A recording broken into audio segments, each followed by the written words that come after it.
welcome to the Women in Industry podcast. My name is Kirsty Davies-Chinnock, and today I'm joined by Rebecca Galley, who is the Managing Director at Hydroscand.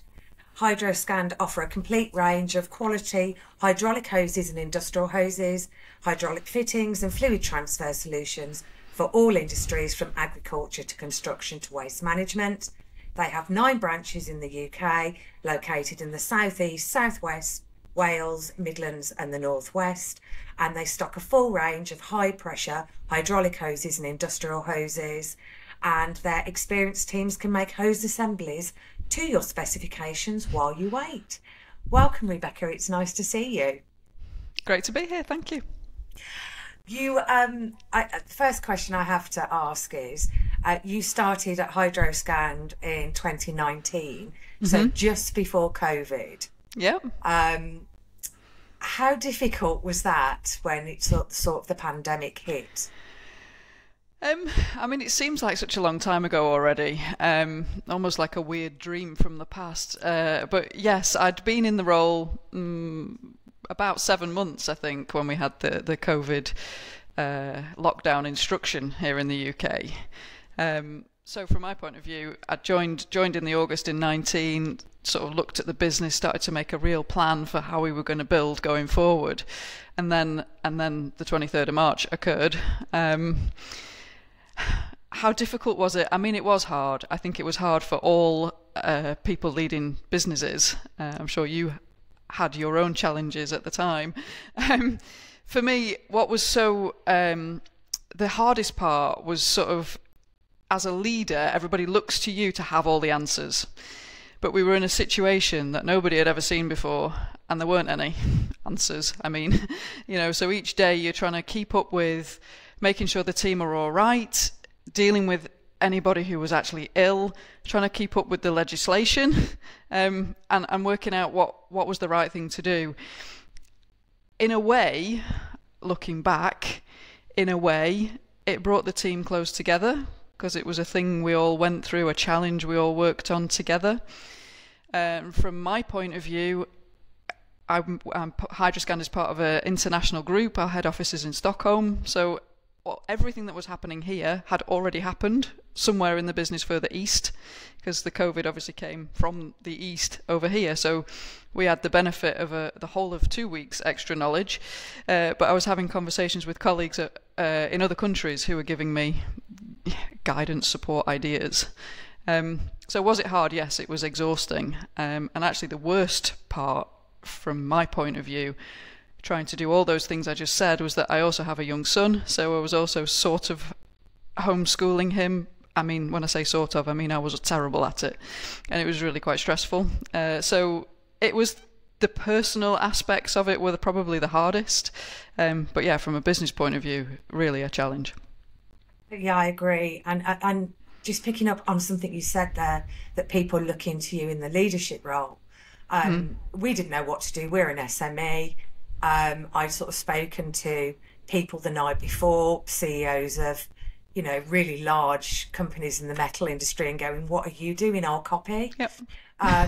And when we decided to furlough pretty much everyone, apart from the salespeople who could work from home, and then I stayed on site with my 2 senior guys.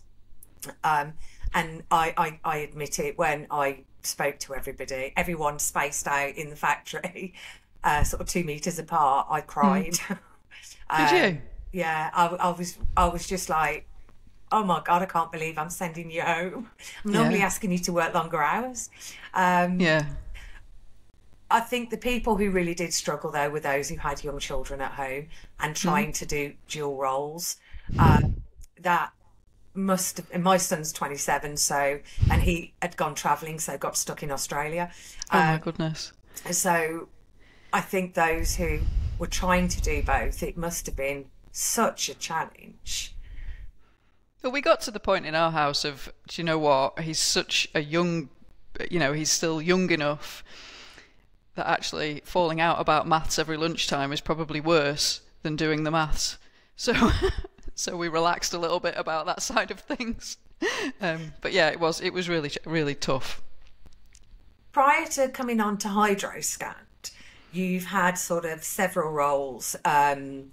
You'd been a national operations director at Cromwell, a commercial manager at SIG prior to that, a sales support manager at Protect Direct. So your career path has been quite structured in climbing the ladder to an extent. And was that a planned acceleration of your career? Was it organic? Did it just sort of vaguely happen?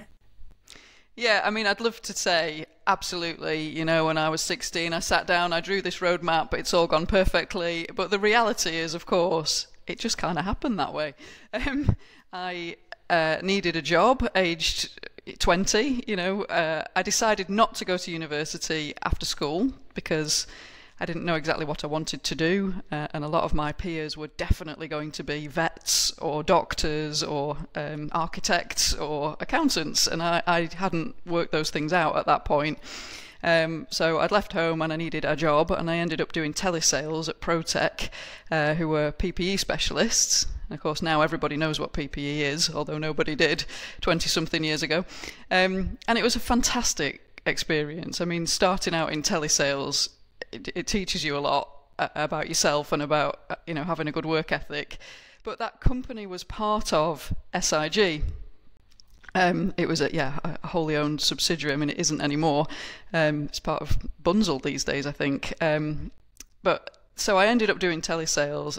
But because I was in SIG, when the time came to look for the next thing, it was great that I could then move into a commercial role in the bigger parent company. And I had a great time there. When I was at SIG in the commercial role, they sponsored my MBA, and I got great experience working, nationally on some really complicated projects. When I was, I don't know about people in their early 20s now, but when I was in my early 20s, I don't think I actually appreciated the size of responsibilities I was being given. I just kind of charged at things and had a go, and did a few things well, and ended up being promoted through the ranks. And when the time came, after I'd had my son, I was sort of ready to get back into things. I was ready for a much bigger role, and it was time then to look outside of that group. And that's when the opportunity at Cromwell came up, which sort of fitted really well based on my experience and the opportunity there. Really grateful to be given that opportunity. And again, the role as National Operations Director there was a fantastic experience. I'm lucky to say that, when I've sort of been ready to move, I've managed to find great opportunities, and I've actually really enjoyed all of my work on the whole. It's great, isn't it? When you enjoy it, even though you've got days that can be very challenging, or weeks or months, it still lights a fire in your belly. So you wake up and you think, right, okay, today we're going to solve that. And part of your role as well, looking at your LinkedIn profile, included acquisitions. I have only ever been involved in one acquisition, and it wasn't the proudest or the best moment of our lives. That this sort of old owner drove off the drive, and the people in the office went, and here are the real accounts. So okay, sacked my accountant at that point. And that was fun. And it brought with it so many new challenges. And I was fairly young at that point, and it was a couple of 100 miles away, and I'd got a young son in school, and then I'm trying to sort of drive up the motorway and get back and be in two places at once. What was the most challenging aspect you found about acquisitions? I don't know about challenging, but the most sort of frustrating part is that you get. I mean, look, I don't have a whole world of experience here, but being involved in the deals, it strikes me that you get most of the way to agreement, and then you spend sort of like, I suppose, the 80-20 rule and everything. You get most of the way there, and then you spend a disproportionate amount of time and going over and over minor points, and it always seems to be up to the very last minute. I suppose that was frustrating, but my experience after that has been very good, actually. And again, I think it goes back to some of those experiences I had early on. So at SIG as commercial manager, I wasn't involved in doing any of the acquisition deals, but I was always heavily involved in the integration part. So I think that experience served me really well, when I was then sort of doing the whole thing for Hydroscand. And that brings me on to another of your key skills, which is cultural change, managing it, working with the team once you've made the acquisition to bring in values, look at how you can integrate people. What's the part of that you enjoy most? Seeing people thriving. I know it sounds trite, but it's so true. In all of my sort of leadership experience, the best thing is when you work with people who then achieve things they didn't know they could, and see how much that means to them. That's the best part of this job by a country mile. And when you see them thrive, when you see people achieving, do you ever look at someone and go, oh, you're just like me when I was at SIG, and I can see where you're going to be in 5 years, and they have no idea of what they're actually capable of? I don't see it that they're just like me, because I'm quite self-critical, so I wouldn't put it in that frame. But it's exactly what you say. When you meet someone who is, maybe just not quite in the right role, or hasn't been given the right opportunities, or given the right project, and when you see that person, I would say I do recognise what you said, where I can see a potential that maybe they don't know themselves. I think, you could go a lot further, or if you were doing a different role, you would really be very successful. So yeah, I sort of can identify that now. And within the community of Hydroscand, you mentioned you're obviously an international company. One of the things that you've posted about on LinkedIn is about supporting the community, but looking at the community as a global community. And you're doing recently done a book drive for a school that you sponsor in South Africa. Yep. The school, so Hydroscand's founder, who is still in the business and the majority shareholder, he's 87 now, but some years ago, he and his wife and some friends of theirs in South Africa were instrumental in building this school. So it goes way beyond the sort of sponsorship. And then, ever since, the group has invested in sponsorships for individual students. And our CEO visited the school earlier this year and was moved by what she saw there, and we had this conversation about there weren't many books in the library, so yeah, we've been collecting books at our branches here, and they're on their way to the school at the moment. That's fantastic. It's so nice when companies can get involved, and as well as the money, which is important, but on a practical level, it makes it more real to the team members, doesn't it? When they're packing something up, or they're taking receipt of it from customers or suppliers, and they know that it's gonna make a difference to someone's life. You have a young son, and he's now at school. Obviously, post-COVID, the kids are all gone back. And you were involved in Science Week at your son's school, where they were looking at future engineers. And I was very impressed that you took the students there, and you built a hydraulic lift, and it was a working hydraulic lift. Yep. How did that go? Excuse me. It was great. It was really great fun. So I'd previously, we're talking about supporting the community. I'd previously given a talk at a school local to where we are here in Sandiacre in Nottingham. But that was just a talk about, careers in engineering and what that can look like, and the world of possibilities that exist. And then when my son's school teachers sent out this note about Science Week, and did anybody want to get involved? So, well, yeah, of course I do. I'd love to get involved in that, and I'm going to add on this practical experiment. So I took in, we say it was a hydraulic lift. It was a tin can in a drinks bottle with like a balloon, a hose-fed balloon, to pump it up, as it were. And I had miscalculated two things. So I'd miscalculated that young children aren't very good at taping joints. So that was miscalculation number one. And miscalculation number two was that the best way to do this experiment was in a washing up bowl. So had I put all of these bottles in washing up bowls, then we would not have had an inch of water across the whole of the school hall floor. But having not thought it through, that was the outcome. But the kids loved it. They had a really great time. So we sort of, the teachers also were thrilled. I kept saying, I'm so sorry. This is such a mess.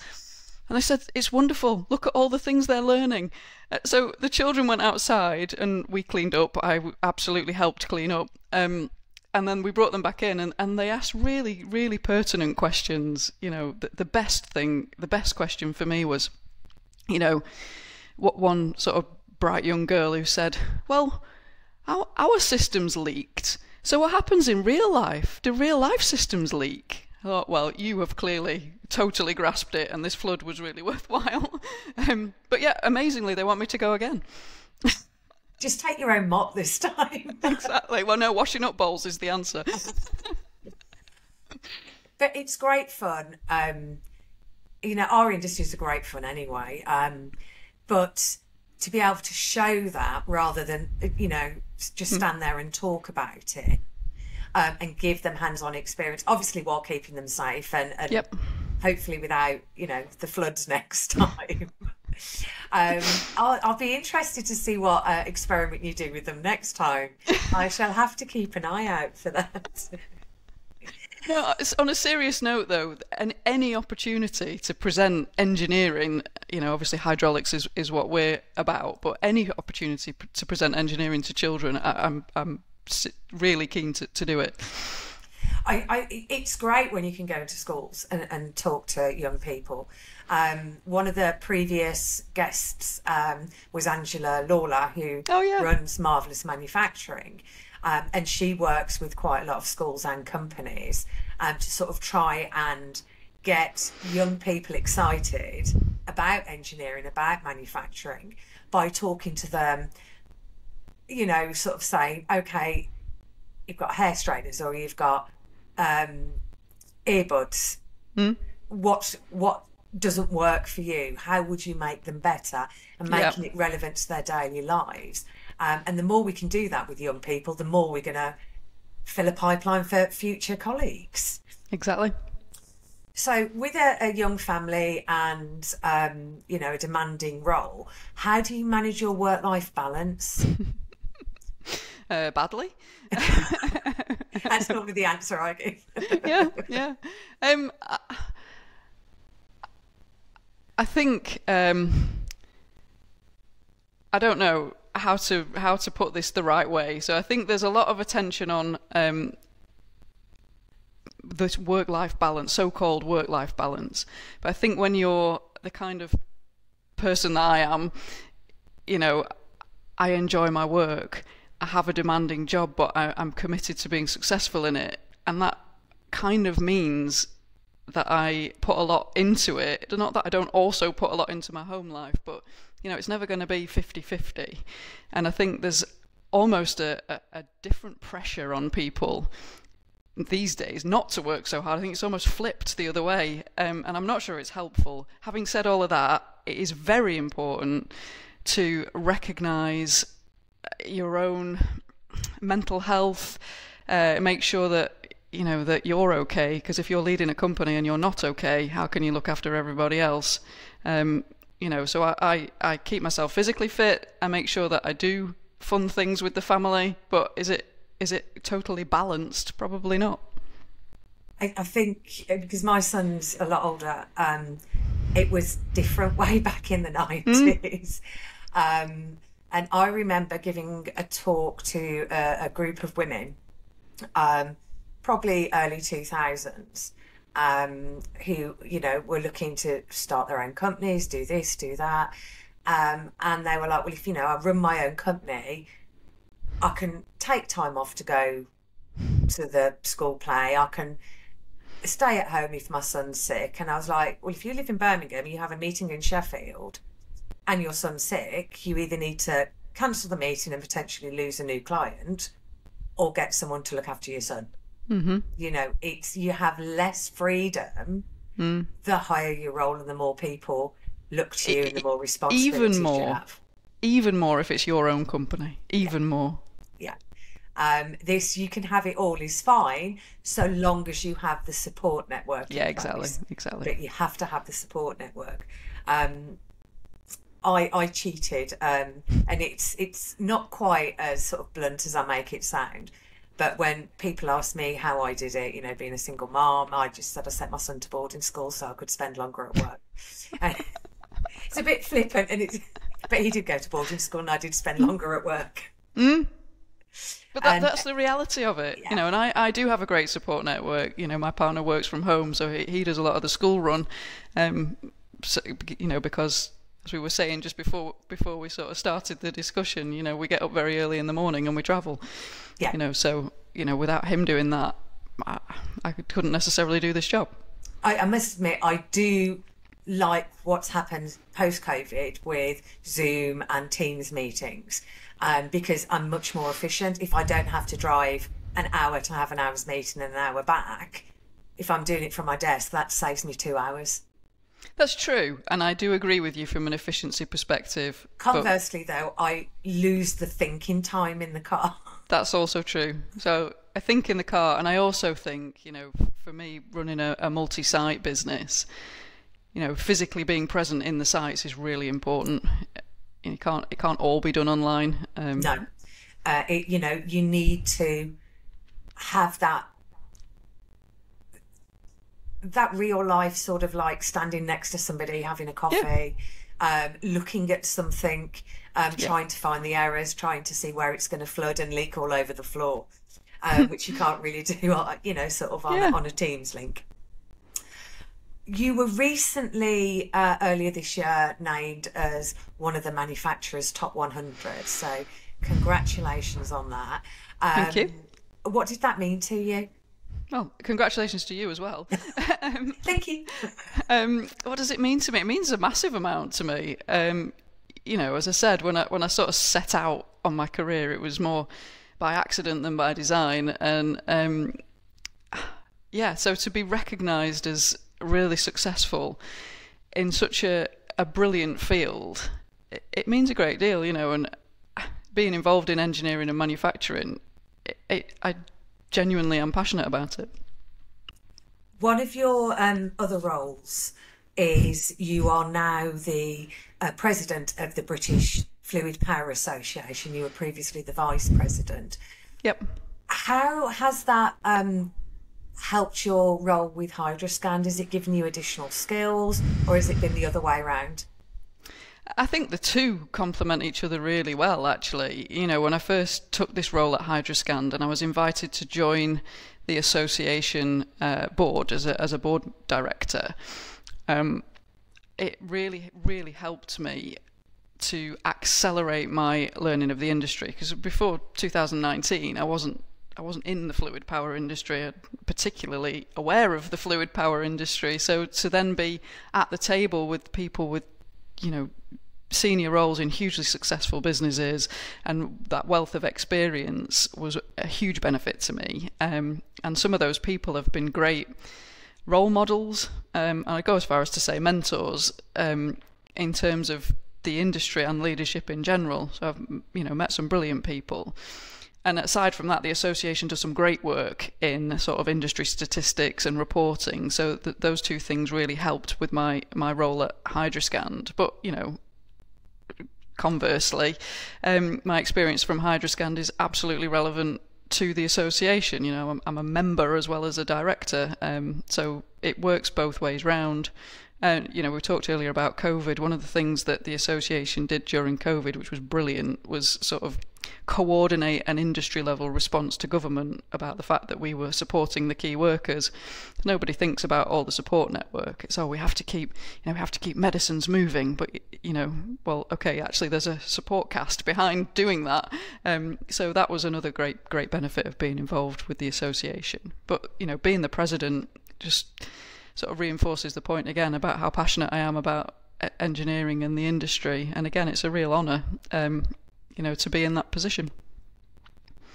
One final question that I ask everybody, at least I do when I remember to. What is the best advice you've ever received? The best advice I've ever received? There's been a few things, I would say. I think when I worked at head office in SIG, I mentioned before I was given massive amounts of responsibility. But one of my colleagues told me that if I wanted a really successful career, I needed to get roughed up in the real world. So I took a branch manager's job so that I could be that, be roughed up in the real world. So that was good advice. But I think one of the best pieces of advice I ever got was as a youngster, really, doing sales, when I sort of first had to go and present to a large audience. And I won't quote it like for like because, it was a bit rude how it was presented to me. But the crux of it was everyone you deal with is also a human being. And that I should be confident in myself, and whatever I'm feeling, they're probably feeling as well. And that was great advice.